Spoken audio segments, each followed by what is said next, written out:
And I want to ask you also about the field of study, because every puppeteer comes from a different background. But I want to ask you, like, in your opinion, what would be the best field of study to become a puppeteer?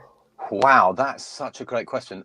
I'm a massive advocate in making contact with people who you think are good.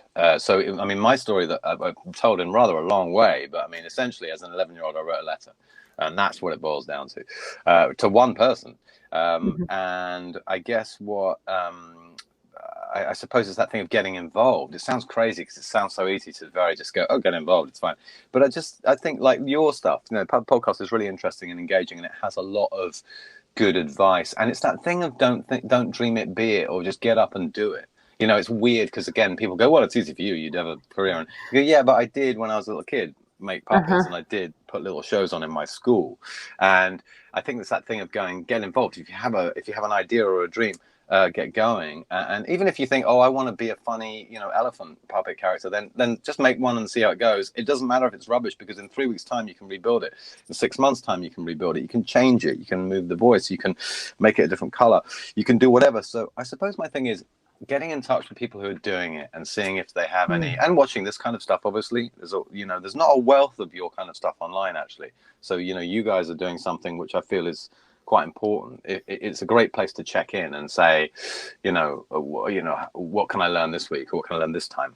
And I Yeah. think it's just that getting involved, and also absorbing. I mean, again, it sounds a bit like I'm stating the obvious, but absorbing everything. Watch everything you can. There's so many YouTube clips of puppets. Equally, there's nice archive of motion picture puppets and TV puppets, and also people doing make and do. There's quite a few people who show you online, how to build stuff. And I mean, I Yeah. know you guys do some of that stuff too.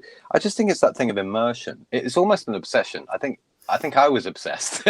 I think I probably still am, but I think as a kid I was definitely obsessed. Like I couldn't consider doing anything else. There was nothing else. Somebody would say, I think the career guy said, "Oh, I don't think that's going to work out for puppet. I mean, who does that?" And I said, "Well, I want to do it." And he said, "Well, do you like the outdoors?" And I said, "Yes." He said, "I think you should work for the Forestry Commission."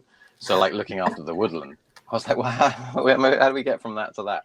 So I suppose it's that. And I was obsessed. So I was just busy. I just went, "Oh, whatever," and then went and just carried on, watching, learning, researching. Because back in the day there was no internet, so I had to go to the library and Yeah. order books. God, order books. Say to the librarian, "Can I get this book on purpose? I found this book. Oh, this is so and so by so and so."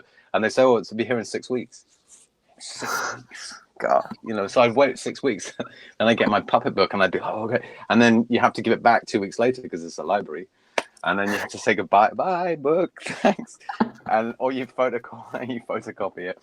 But it's yes, that thing. I mean, again, I feel like I'm preaching to the converted, but it's that thing of if you want to do it, just do it. And Yeah.